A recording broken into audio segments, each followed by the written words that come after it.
Welcome to Bastard Quest. I'm the Game Bastard Kyle. I'm Todd. Corey. I'm Austin. Post Merry Christmas. Yes. Yeah. Hope you had a good holiday. I don't care.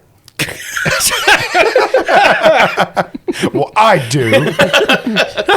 I love Christmas. It is fun. It's My favorite holiday. good music. Look, think of your favorite band, their best album, the Christmas one. Oh, yeah. So many new songs every year, too. Yeah, right? Yeah. It's keeping the bell industry alive. On that note, we're playing the One Ring, which does one ring like a bell. There you go. Hee. Not a segue unless you have to explain it. That's right. So if this is your first time listening to Bastard Quest, you should probably keep listening Yeah. because you're going to love this. Yeah, this is a continuation of previous campaigns we've run of the One Ring, but we got the new expansion, new-ish expansion. Yeah. We're going to be venturing into MORIA. This is Moria Through the Doors of DURIN. The One Ring from Free League. It's a great game. Highly recommended. I like that Moria Carey Christmas song pretty good. Okay. Rise of the That took me Balrog. a second. I'm sorry. Just picturing Mariah Carey dressed as Gandalf, standing above a bottomless pit. Engulfed in flames, Yeah. brandishing a fiery whip. Mariah Carey and a Balrog falling through a chasm. Falling for 70 miles. She's just hitting it with like some mistletoe or something. Look at the gams on that Balrog. The Balrog is Tina Turner, right? We all imagine that. That's why he was screaming, "Better be good to me." That's why he got rid of Gandalf, because we didn't need another hero. That's what I was about to Gotta be quicker. Yeah, One that's time what. I could make a music joke. Yeah. Anyway, Todd, who are you playing? I be Bungo Tuk Tuk. I am an hobbit. I don't think you have to mention that you're a hobbit. I think they get it. Yeah, the name alone just Yeah. Yeah. sells it. Yeah. Bungo tuk tuk of the elven realm. Look at me bow. The other elves just beat him mercilessly. Got Bungo. left behind at the Grey Havens. Bungo Tuk Tuk. I'm an ombudsman. Corey, who are you playing? I'm playing Ezelhen the elf. Ah, gotcha. Yeah, he's now 2,814 years old. I see. He's aged a year since our previous campaigns. He's probably much more mature. He can now legally drive a horse. I see. A sick horse. Named Stuart. Oh, yes, and Bungo has an asthmatic horse named Colby. Yeah. Stuart has tetanus. Yeah. Austin? And I'm Zip Farron the dwarf. It's a good thing because I'm sick. Well, so we will briefly review the core mechanic of One Ring. Essentially, characters have 3 core attributes and skills. When they attempt to do something like, Todd, what's your highest skill? Stealth, I have a 4. I have a 4 in riddle and a 4 in hunting. Well, let's go with stealth. So say Bungo was going to sneak up on something. So he would roll a feat die, which is a d12, and the game has special dice. And then he would add a number of d6s equal to his stealth. So in this case, it'd be 4. And what he wants to do is you roll the d12, roll the 6s at the same time, add them all up, and hope that that sum is higher than his relevant attribute number. Which is wits, and my target number in wits is 16. So for stealth, he's got pretty good odds of that result showing up. Yeah, for each of the 3 main attributes, strength, heart, and wits, the skills kind of branch beneath them. So any of the skills that are under strength, use that as its target number, and same for heart and wits. And varying circumstances can make the roll favored, which would he'd roll 2d12, take the highest, or unfavored, 2d12, take the lowest, apply bonus d6s, or take away d6s. And same goes for combat. Yep. Yeah, there's proficiencies with different weaponry in combat. There's also like sub-stats, like off of heart is where your hope is, which depending on your heart score determines how much hope you have, which is a meta currency you can use to do various things. Yeah, and what also keeps you from being miserable if you get taken over by too much shadow. Yep. Which is bad. Yep. Which we do definitely go over the game rules pretty in depth in our original campaigns if you want to go back and listen to those. But we will still explain the rules somewhat as we go along. But that's the basic gist of the game. And like most RPGs, there is a subsystem for combat and fighting. However, there's also a subsystem for actually getting to the destination that is called the journey, because journeying is important in Lord of the Rings. Oh, yeah. Yeah, so each of these kind of phases of gameplay, there's regular role-playing, and the two actual phases are journey and adventure. Journey, where you're traveling to the place where you're going to adventure, and the adventure when you're actually doing it. But the journey phase, as well as combat, both involve, I guess the best term for it is positioning. So in the journey phase, you have a scout, a lookout, a hunter, and a guide. Each one of those has a specific responsibility. In combat, it's the same way. There's forward, which is more direct and open to attack. So you get a bonus to your attacks, but you also get a bonus against you because you're more vulnerable. Rearward, which is relatively safe, but you can only make ranged attacks. Yep. Open is kind of balanced, no advantage or disadvantage either way. And then defensive, which makes attacks against you harder. Then the other phase being the fellowship phase, which the last episode we did our fellowship phase, the Yule episode. Yeah, got a lot of new exciting stuff. Yep. And kind of set us up to be ready for this adventure. Which, the journey you're taking is a journey from the village of Bree to the gates of Moria, where you are to meet Gandalf the Grey. Now, there are 4 roles that must be taken by a player character for the journey. It is possible. Obviously, we have 3 players, so one character can take more than one role. Those roles are Guide, which is in charge of decisions concerning route, rest, and supplies. The Hunter, in charge of finding food in the wild. The Lookout, for keeping watch. And then the Scout, setting up camp, opening new trails. And I believe traditionally Zip, with the highest travel skill, generally takes the Scout and Guide roles. Yep. I'm fine with that. Ezel is typically the Lookout. He has a high awareness. And Bungo is the hunter. Because, I mean, you put the hobbit in charge of the food, right? Oh, yeah, for sure. With varying degrees of success. Sure. It's hunting and gathering. Bungo's covering himself in deer urine. Getting up at 3 a.m. and sitting in a tree stand. To bring back a Lunchable. Yes. So the basic sequence of a journey is to set the journey's path, and that is something the players do on a map, make marching rolls, and then end the journey. So I'm going to hand you guys the book, which is where the cool overland map is. We had a really big map, but we lost it. Because it's been 2 years since we played. It is probably within 5 feet of us. I guarantee. I just have no idea where. But we in have this changed. room. We have changed studios in those 2 years. That was true. Yeah. Might be your old house. Call whoever bought it. You seen our Lord of the Rings map, sir? Have you noticed? That's the centerpiece of our living room now. It's above the hearth. It came with the house, said the realtor. To get it framed. It's my precious. Here you go, Austin. You guys take a look, and we'll figure out your route.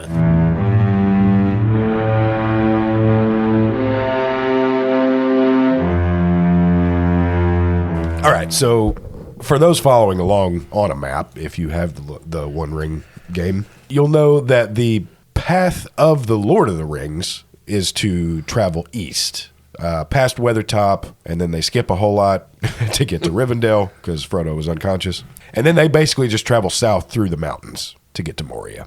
The initial information that we had received when Gilrayan spoke to us was that Gandalf had been spotted on the road around Tharbad, and that is to the south. There's basically a road that travels more or less directly south from Bree. And when it hits Tharbad, there is a branching river that proceeds to the east. And that's going to be our route. Sounds good. And we'll go through a few points of interest. There's Edel,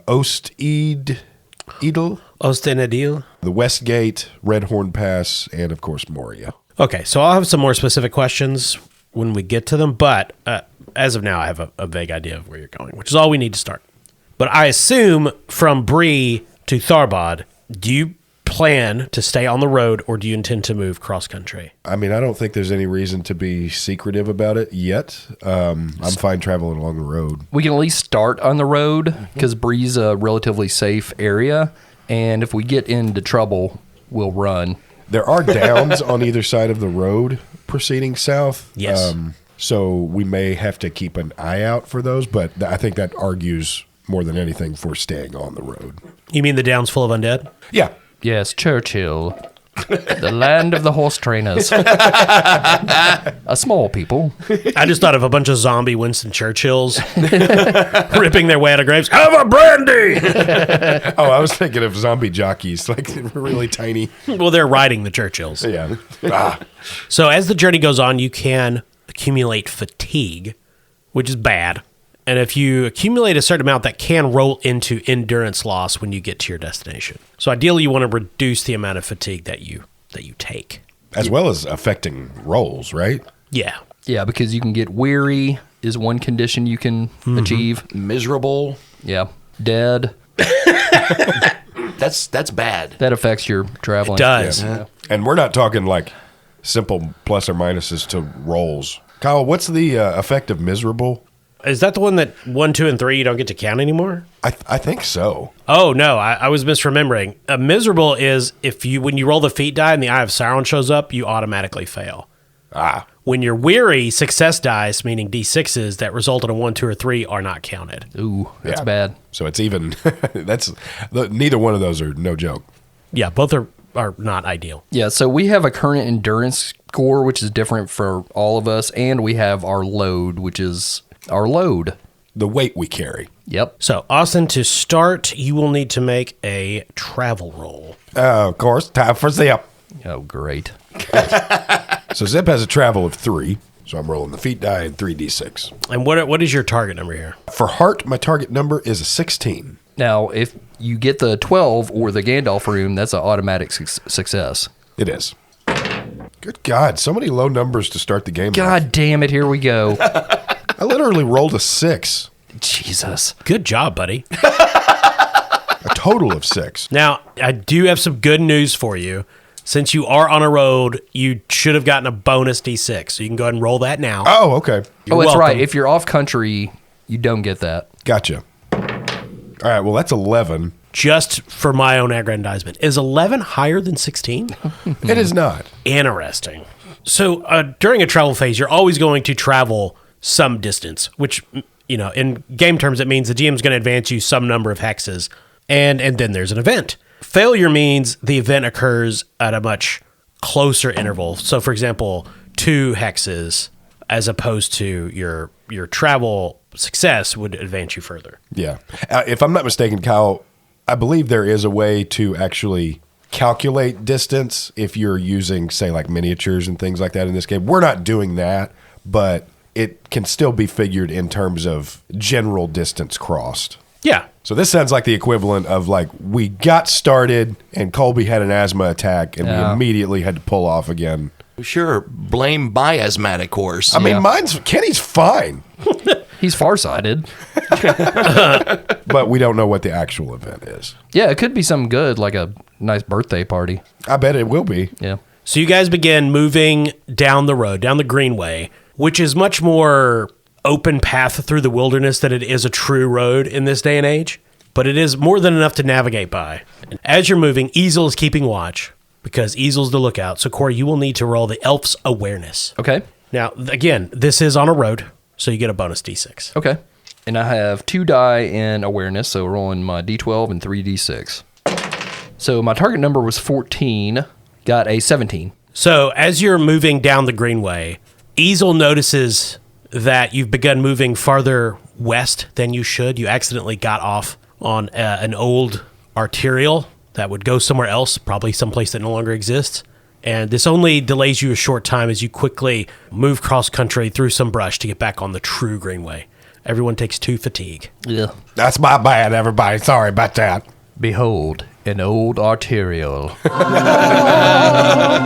Austin, travel again. All right. You're still on a road. Yep. Oh my God, that's another 2 on the fucking D12. I'm What is happening? I'm not going to fucking play with you, dude. But that is a 16, so we made it this time. With 1 Okay. success on the D6. So, Corey, this is another mishap. Roll for Easel again. And we're on a road, so I'll still get that extra die. You do. Still awareness. Oh, that ain't good. Rolled the Eye of Sauron on the D12. Okay. So essentially that doesn't count. So I got a 12 in total, and my target was 14. Excellent. While foraging, you nearly lose Bungo as he falls down a hole. It's not a very deep hole, but he's a hobbit, and it takes you the better part of a day to find him. Oh, good God. Yes. Because he just got cozy and took a nap in there. He's like, I just played my recorder until I fell asleep. Had a little nappy whap. Everyone take 3 fatigue. God. God damn. Where are we now? You're still on the Greenway. You're still on the road. we're like 45 minutes outside of Bree.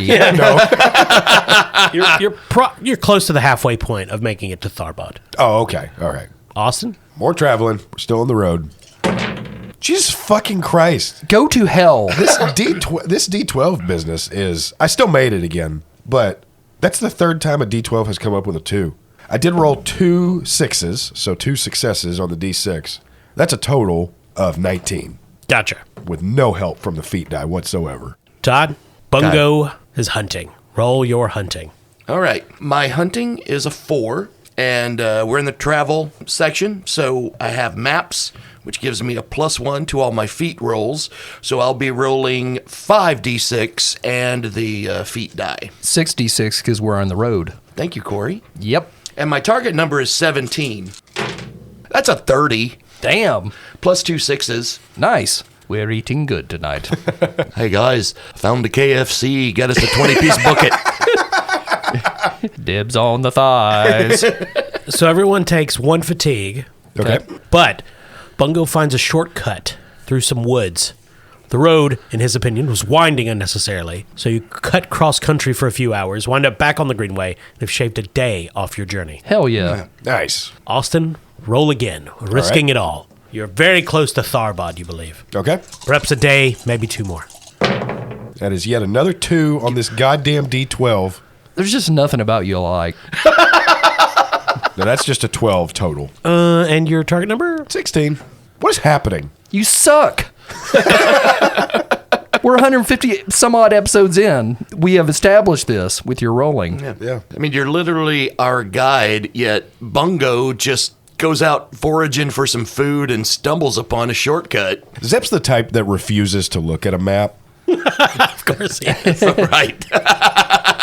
Bungo's like, hey, man, I think we should take a look around and make sure we're still on the road. No, I got it. I know where I'm going. No. I've been here before. There's a house. We should stop and ask directions. Coming up on it, there's going to be a McDonald's right around the corner. It's always the one that's right at my left turn.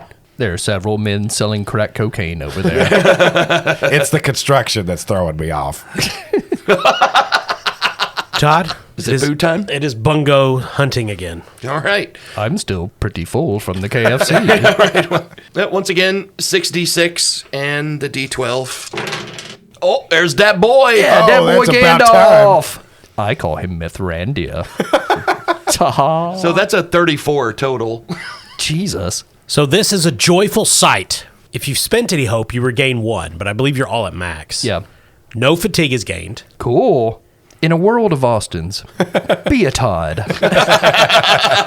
Bungo is picking berries in a glade. Found some berries and also found some coos. Oh. It's like couscous, but worse because there's only one. Unfortunately, a rainstorm delayed you, and Bungo is there picking berries. There's some on a vine crawling up a tree, and he's picking those, and he hears a voice, little squirrel, you are fatter than squirrels, I remember. And the tree has a face, Todd. Oh, is this an ent? It is an ent, though Bungo probably has no idea what that is. But this is the joyful sighting. You witness some magic of Middle-earth. Never talked to a tree before. What kind of berries are these? I don't know. He kind of tilts and looks at you, blinks. Takes like 3 seconds for him to blink. They grow on my trunk, and the squirrels, of which you are clearly one, because you have fur. Kind sir, do you have a problem with squirrels eating your berries? No, but one of your kinsmen has forgotten many acorns that he shoved inside a hole near my head, which you could take if you cared to. I'd be happy to take some acorns out of your head. There's also a full bottle of Gatorade.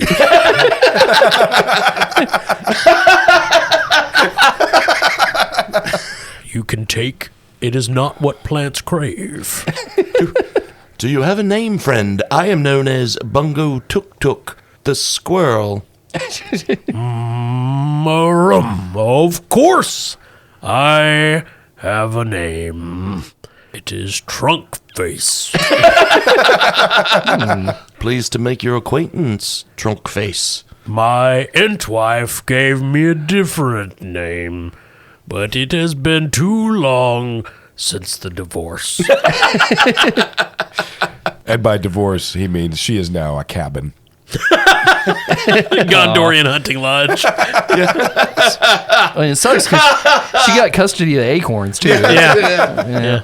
Where are you going, squirrel? And why do you have pants? Well, sir, I'm a squirrel from a place called the Shire. All the squirrels wear pants there. I'm sorry. Yeah, I'm glad you focused on that. I was taken aback by an ant asking about pants.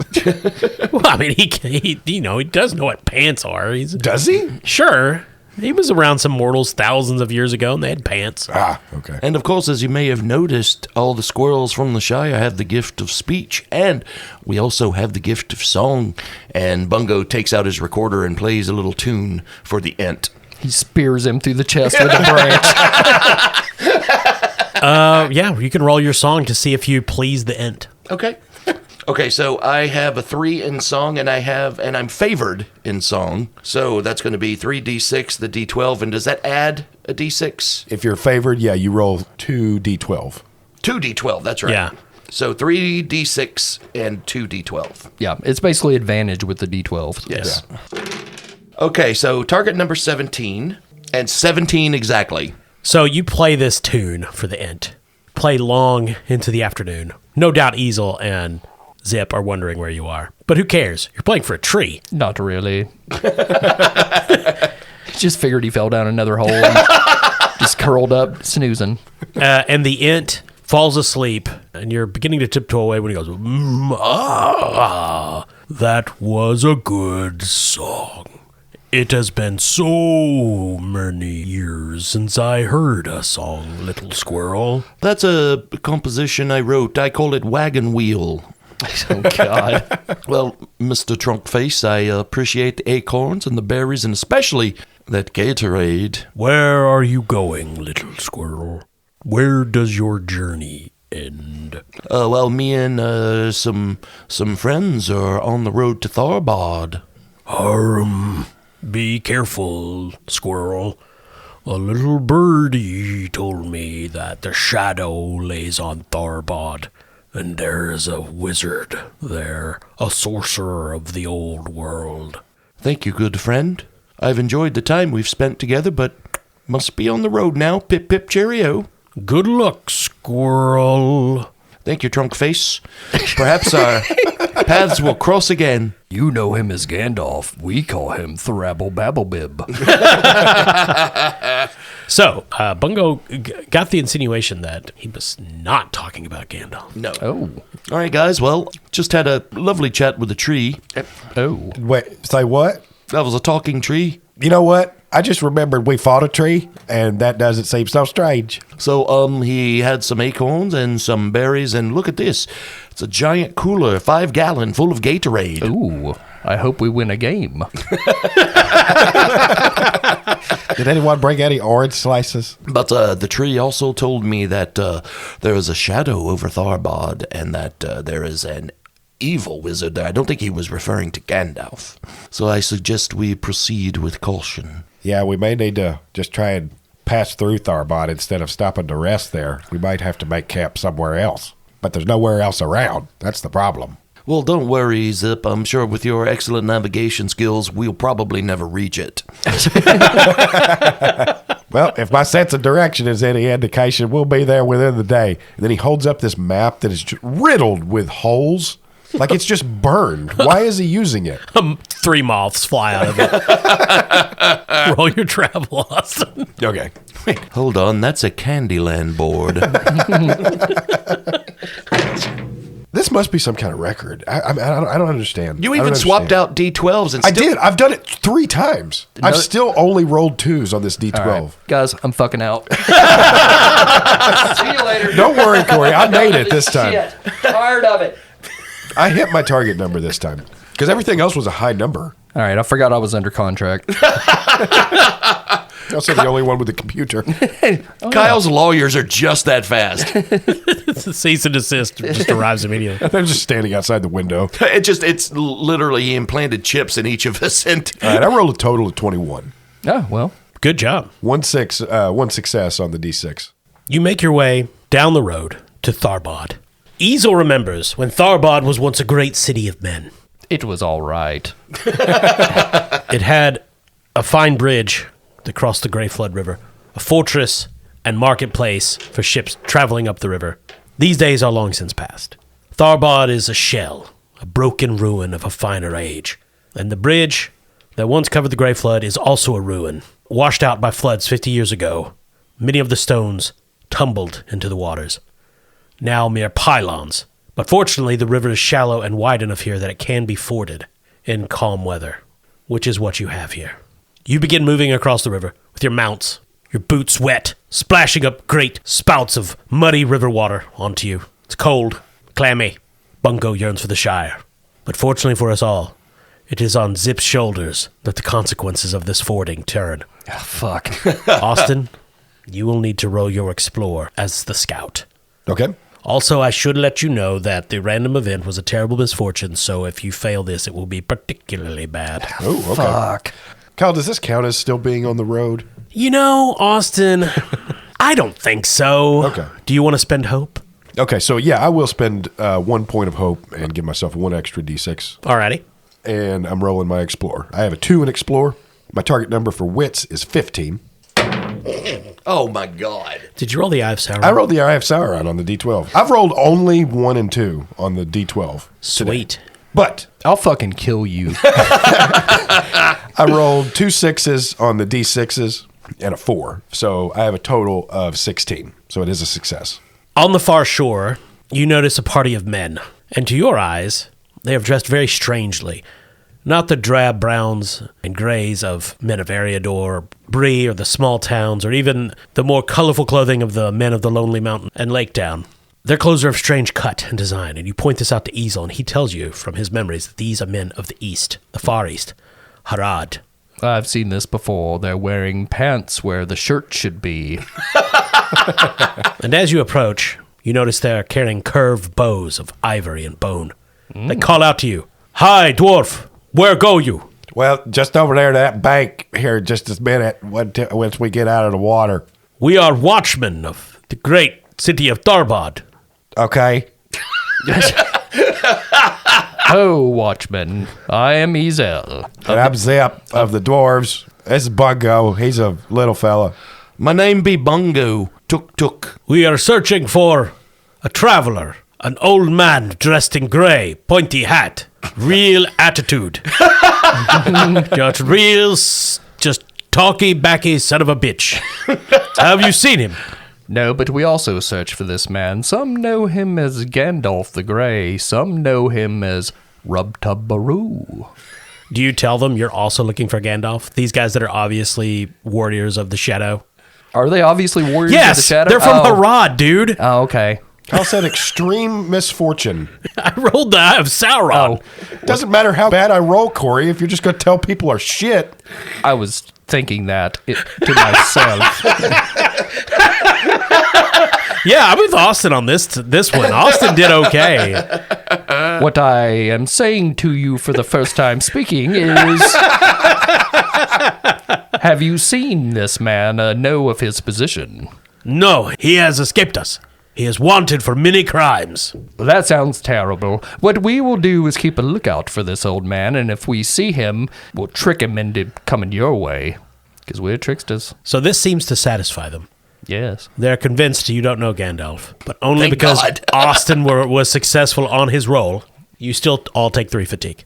Okay. Okay. You make it, they let you pass untroubled, and you are past Tharbad. Still on the road, but now you have choices to make. So the Glanduin, the river, runs all the way to Moria. So you can follow it. However, you're on the south bank right now, and eventually to get to Moria, you will need to be on the north side. So you could march through the Swanfleet Swamp, which is relatively marshy and low-lying, or you could choose to cross the Glanduin at some other point, but essentially you need to decide if you're going to try to cross now or later. So either route, I assume that takes us off the road. Yes, you've got to leave the road either way. Okay. Yeah, we're going to be following along the river at this point. Well, let's talk about this real quick. I think we've currently all got 9 fatigue. Correct. Yep. So explain again when that starts to affect us. Is it when it meets our endurance number? So you track your fatigue during the journey phase, but your fatigue does not essentially go to your character sheet until the journey is over. Okay. Because at the end of the journey, you will have the ability to mitigate some of the fatigue you've gained. Okay, I see. So, for example, I've got a load of 16, and my current fatigue is 9. I add those together, correct? If we were in the adventuring phase, yes. And if that number overcomes my endurance, which is 26, You're weary. I'm weary. Okay. Yeah. So But- right now I'm at 25. Well, right now you're not at anything. Right Okay. now you haven't technically accumulated any fatigue. Right. I'm just building up fatigue. Yeah. I'm just getting ready for it. Yep. But in effect, we don't already have to account for possibly being weary when we're making, say, explore Right. or scout rolls. It's like having a real big lunch and you're like, oh, I'm going to be tired after this. Yeah. But in terms of deciding whether to try to cross the Glanduin now or later, there's a third option. Tharbad is a settlement. You know there are places to stay. If you wanted, you could attempt to stay there and it would count as the end of a journey and you would be able to reduce some of your fatigue. However, there are dangers of staying in Tharbad. Sure. Yeah, if Shadow's over the city, then I don't think that's a good idea. Well, I mean, we could also gather information while we're here about Gandalf and the other bad wizard. It honestly sounds to me logically like if there is any information to be gained, then these shadow hunters that were posted outside the city wouldn't be waiting out here. They would be scouring the city for information on him. Yeah, but we don't know everybody in the city is a shadow hunter. There could be some shadow busters. I would honestly vote for continuing on the journey until we get to Osten Edel and maybe doing what Kyle is saying where we conclude a journey there and try to stay. Kyle, would that be possible? So Ostenadil is a ruin. Oh, okay. So it's going to have to be kind of an established settlement. Yeah, if it was we can- it was a great city of elves in the Second Age, I believe. Okay. But it has long since fallen into. Okay, so we have Disrepair. to basically find a place with accommodations, essentially. Yes, in order to. that was kind of the Toledo of the Elven Kingdom.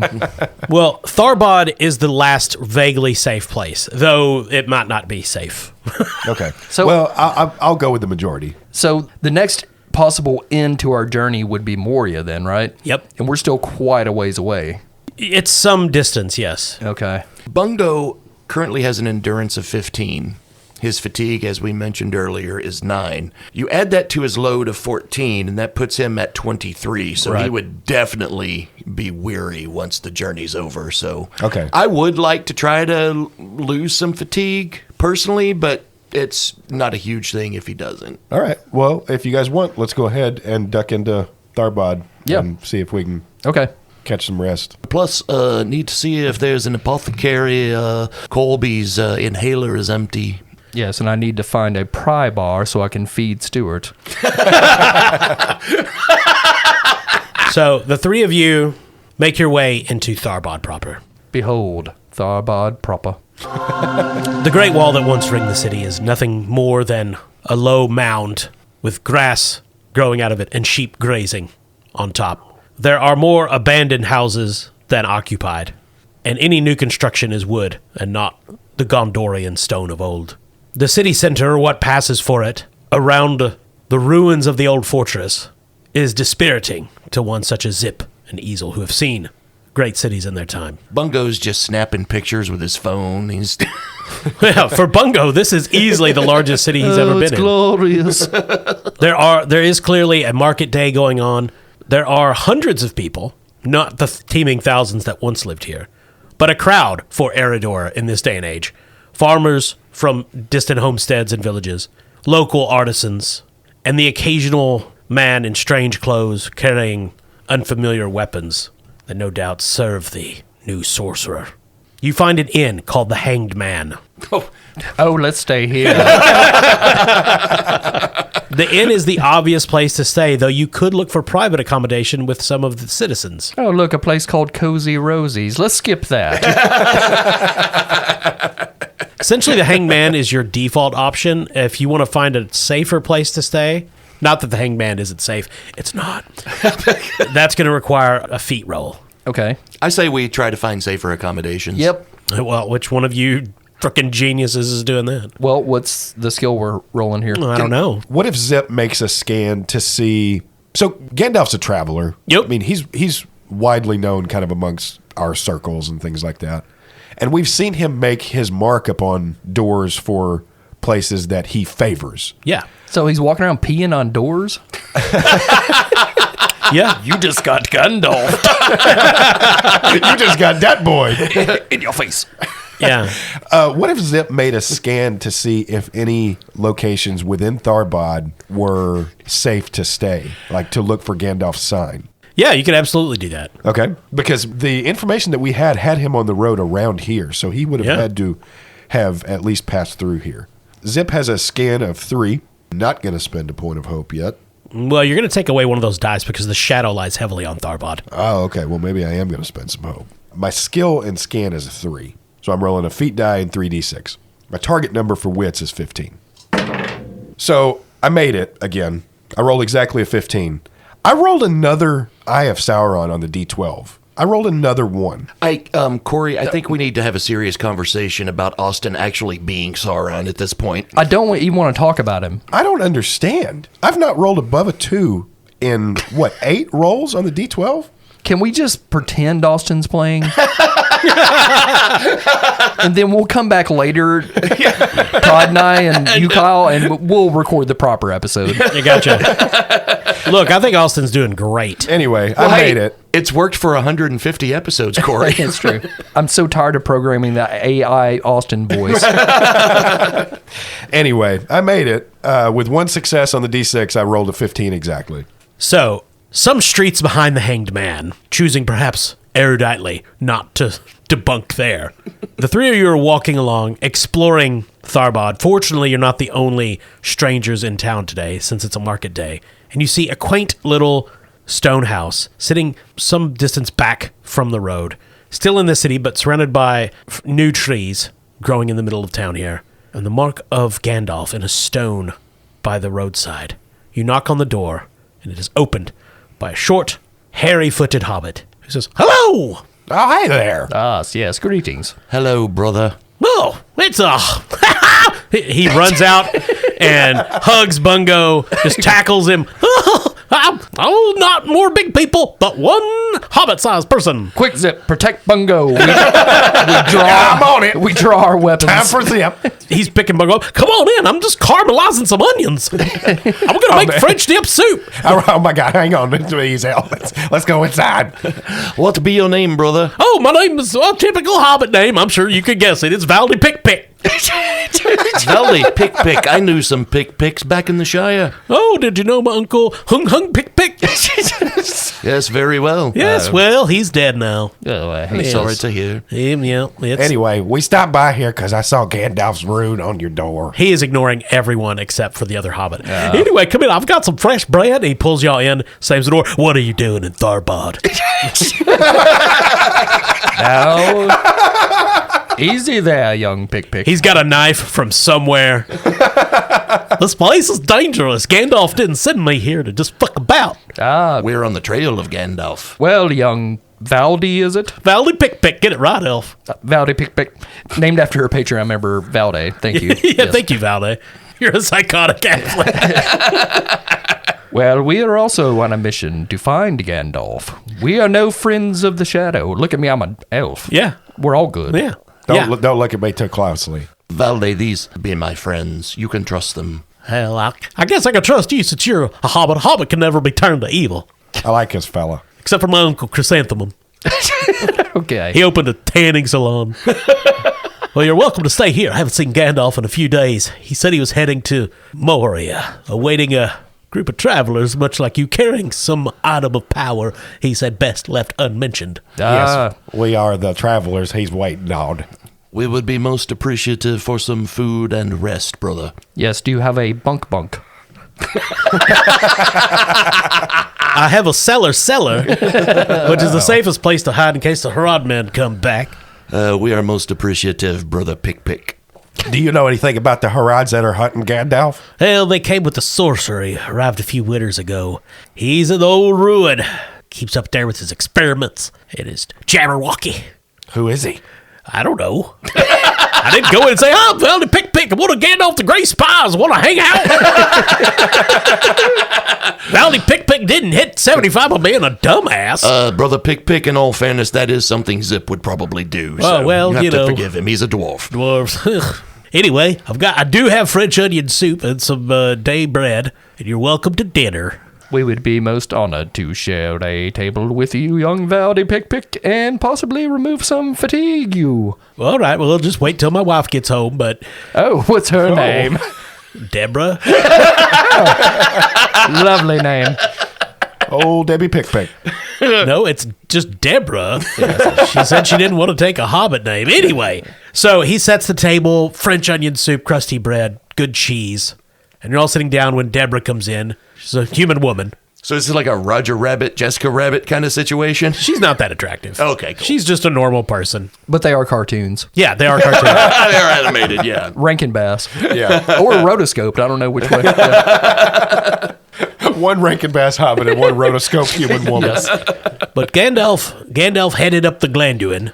He had hired a river craft. Oh. I don't know how far he made it, of course, but he was bound for Moria. Did he hire this river craft from here in Throngbad, Tharbad? He did. I appreciate you went in for a second dip. Yes. Well, I think it was some fisherman up a ways north, but anyway, But you say such accommodations can be purchased in these areas. it is possible. Okay, thank you. Also, a ranger came through a few days ago. Knew Gandalf's sign. I talked to him. He gave me some foul news. Oh, So he's saying there's rumors in the north a great beast has been released by the orcs from Mount Gundabad, hunting for some great relic. It's one of the old beasts of the old world, a werewolf. Oh, really? shit. I've always wanted to see one of those. Why? You guys. Why would you want that? That is so dumb. Is there something wrong with you? No, I'm a trophy hunter, and He's a foolish man. that cannot be denied. But it's because I love hunting creatures that I've never seen before. Yeah. Valde just scooches his seat just a bit away from you. Well, Valdy Pick, we again thank you for your courtesy and hospitality, and we will stay the night here, hopefully get rid of some of that fatigue we were talking about, and be on our way to try to find safe passage up the river. All right, well, dessert, flan. Oh, did see? He serves you a nice flan. Delicious. Okay, so this will essentially the trip to Moria will be a journey with one and two legs. This will be the first leg. Perfect, I've got those. Yeah. So this is considered to be the end of the first part. So you can reduce any fatigue you've accumulated by an amount equal to your mount's vigor. Oh, fuck. So if you have a decent beast, it's 2. If you have a old horse or a half-starved pony, it's 1. Yeah, so Kenny has 2. Colby has 1. So I would reduce my fatigue by 2 then. Yep. Okay. And you can make a travel roll. Everybody can make a travel roll. Okay. Success will reduce your fatigue by 1, plus 1 for each success icon roll. Okay. Oh, okay. You can spend hope on this if you wish. I'm going to have to because Bungo has nothing in travel. I have 1, so I'm also going to spend a hope. I have 3, but I also have a D12 that is cursed. So Yeah, I got a 7. That sucks. Yeah, I got a 13. My target was an 18, so. I got 16 right on the money. All right. Did you Oh, get now you roll good. Yeah, fucking Yeah. great. Did you get any successes? I got 1. So that's 2 fatigue. And everybody can reduce it by an additional 1 since resting at Valde Pick's house counts as a prolonged rest. Okay. Awesome. Right, so that gets me down to 4. Now, since this is the end of the journey, any excess fatigue is transferred to your character sheet. Got it. Okay, so that's going to put me at 22. My current endurance is 26, so I'm not weary yet. Okay. That puts my fatigue at 7. My load is 14. So that is 21. My current endurance is 15. Oh, Wow. boy. Now, you can always drop items from your load to reduce it. Well, I think Ezel can help with this. One of the rewards he has in his Valor is the Song of Victory. When sung, it helps ignore weary. Ooh. So I can help. Nice. I named this song with the help of Bungo, I'm not tired. So I guess I can kind of wait to use that until it becomes relevant. Yes. Yeah, you would want to probably sing that during the adventure. Okay. So is Bungo weary now? Yeah, he still is, unless you want to drop something that you're carrying from your load. Kill the horse. What do you have? What are you carrying? I suppose. I have a grievous short spear and a short sword. Yeah, I don't think you really want to drop your weapons. Nope. Well, you could drop one of them. Then I have a leather shirt, a helm, and a shield. Is that all? You don't have any other equipment? That's it. I'll be weary. Well, All right. the journey isn't terribly long, so hopefully we can get somewhere and knock some of that off. Sure. All right. All right, so kind of ending this phase of the journey on a hopeful uptick, at least. Not for Bungo. So Valdi was not kidding. He does put you in the cellar. It's an earthen cellar with a trapdoor. It covers by a rug. You all bed down. And just as you're drifting off to sleep, there's pounding on his door. Bam, bam, bam. And we'll end there. Okay. Okay. Should be fine. Yeah, it's Nazgul. Ah, Rejoin us next week as we continue the adventures of Zip, Bungo, Ezel, and Valdi Pick, hero of Middle-earth. Yep. Good to be back playing The One Ring. I really like this game a lot. It's really this fun. is super fun. It's easy to get into. Yep. It's easy to invest in your character. It's fairly easy for players. I will say, if you're looking to GM this game, there's a lot of book reference. Kyle has to Yes. go back and read a lot. The book is pretty good, and the rules are very thorough, which is awesome. I mean, it's good, but there's going to be a lot of referencing the book. Yeah, it's something that ideally I think would work really well as a campaign. Sure. Because the rules aren't complicated. There's just a lot of them. But if you're playing a campaign, if you're playing it a long time, they would become second nature. Yeah. Absolutely. This one would benefit greatly from a screen, kind of with quick references. On Absolutely. Which I have somewhere. it. Oh, really? Yeah. It's with the map. And the map. They're in the Ark of the Covenant somewhere that. in my house. The Ark of the Covenant. Sitting in a warehouse in Washington, D.C., gathering dust. You know what's not in a warehouse and gathering dust? Norse Foundry dice. See, they're moving so fast. NorseFoundry.com for all of your dice needs. I'm really good at this. They have all manner of dice made out of all manner of material. They're each like individual little works of art. They have other merch as well. After you make your purchase, when you're checking out, be sure to enter promo code CHAM. That's CHAM, CHAM, for the 10% Bastard Quest discount. They've got this new die they've been selling. It's from where they slaughtered some Ents Yeah. and used their wood as a die. Yeah. Want to prank your friends? Get the new D12 that only has 2s on it. Austin has 7 of those. That's NorseFoundry.com. We would also like to thank our sponsor, Barrel and Bond, 100 Broadway Street in beautiful downtown Paducah, right there on the banks of the Ohio River. The bathroom's in a cellar, and there's a little man just prancing around you as you pee. And then a bearded gray old man who's just peeing on the wall. That's how he marks it. I'm sorry, that was me, Corey. I Oh, see. well. Yeah. And as always, thanks to all of you for listening. Thanks to our patrons for subscribing. We had a couple patrons featured in this week's episode. Well, several, counting our horses. Yeah. Let us be the first to wish you a very happy 2025. We are going to continue the podcast. Will be the only good thing to happen to you in 2025. Yeah, we're not going to quit right after this. Yeah. Thanks for listening. I'm Kyle. I'm Todd. Corey. Austin.